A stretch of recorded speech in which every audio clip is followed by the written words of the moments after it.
What's up, everybody? We have got to talk about the DCEU or the DC Films universe. Now, Warner Brothers and all of the DC properties over there have been facing a lot of changes ever since the Justice League movie. And that movie was, of course, a huge failure for them.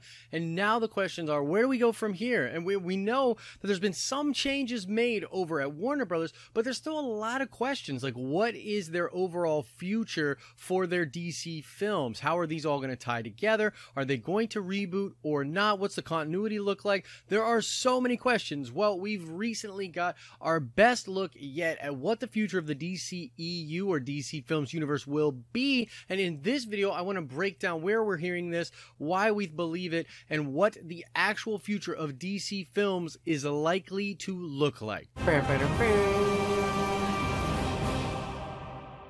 What's up, everybody? I'm Josh. This is the Den of Nerds. If you love DC movies, subscribe to this channel. We're going to be covering all aspects of those films as we head forward from here. Oh, by the way, yeah, sorry about this weird setup. I'm on vacation.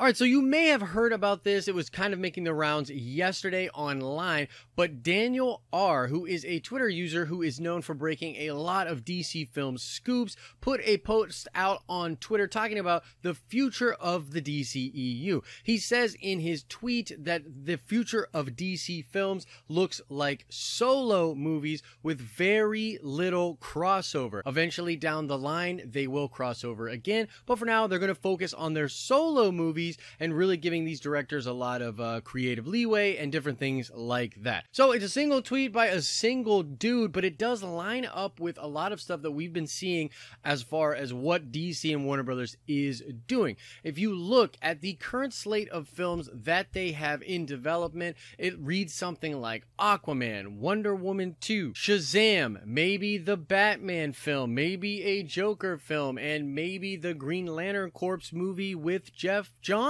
What you really don't see on the slate is like a Suicide Squad 2, although that has been talked about. You really don't see any plans for a Justice League movie or any kind of a team-up film, you know, vis-a the Batman v Superman type of movie that they tried before. And so a lot of people said, yeah, this is a pretty obvious move. I mean, they're gonna do solo movies, but the question becomes, is this really their strategy moving forward? Are they going to sort of go away from the shared universe and focus more on solo outing? Now, this feels a little bit like what they probably should have done right away with their universe, and this is, of course, the MCU model. The MCU started out with a bunch of solo movies, built up relationships with these characters and the audience, and then put them all together, and everybody already knew these guys, and so the chemistry really worked together.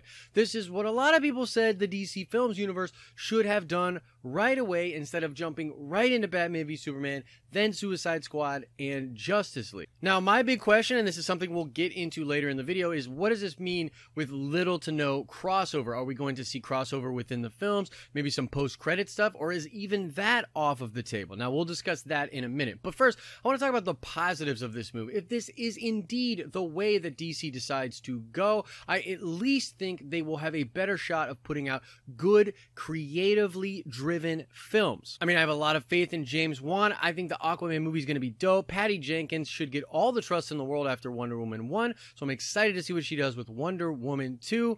I'm excited about Shazam. I think that it's going to have that big sort of feel to it. And then on from there, of course, Matt Reeves is a genius, and we're all very excited to hear something about the Batman film. At this point, anything will do. Is it still happening? We're all starting to freak out a little bit. And so who knows, maybe those directors will get more control. The movies themselves will be much better, and then we can spin into a shared universe after that. Now, the big downside for me is really twofold. Number one, I think it's a little bit confusing. They already have these characters. Wonder Woman is an extension of their already shared universe. If they just put a different Batman in there without an explanation, it might be really weird for audiences. And in general, I think them not explaining this and just doing solo films is a mistake. They have to explain to people what is going on, if this is still a shared universe and what it means. Like, I think they need to be crystal clear with that. The other side of it that's really negative to me is it feels like it spits in the face of people that were really invested in the DCEU. Now, the DCEU has had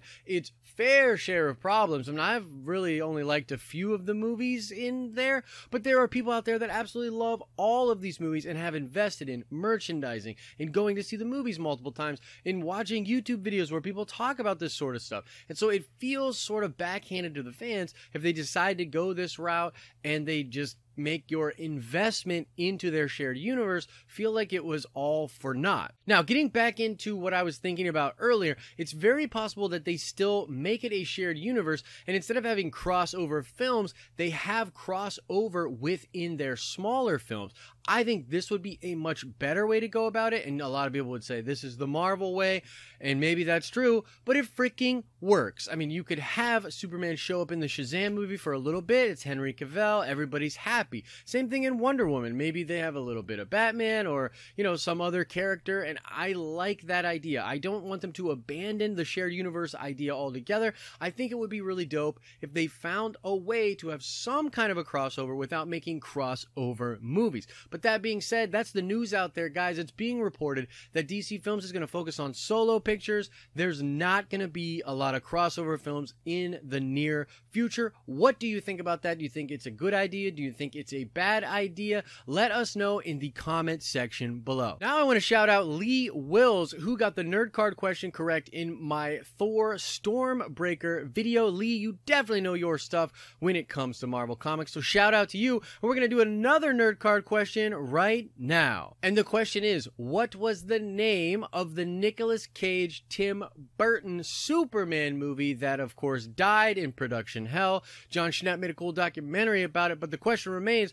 what was the name of that Superman movie? Answer that question in the comment section below. You can click below to watch more dope videos. You can click our icon to subscribe to get all of our future content. As I always say, I hope you are having an awesome and nerdy day, and I will see you in the next video.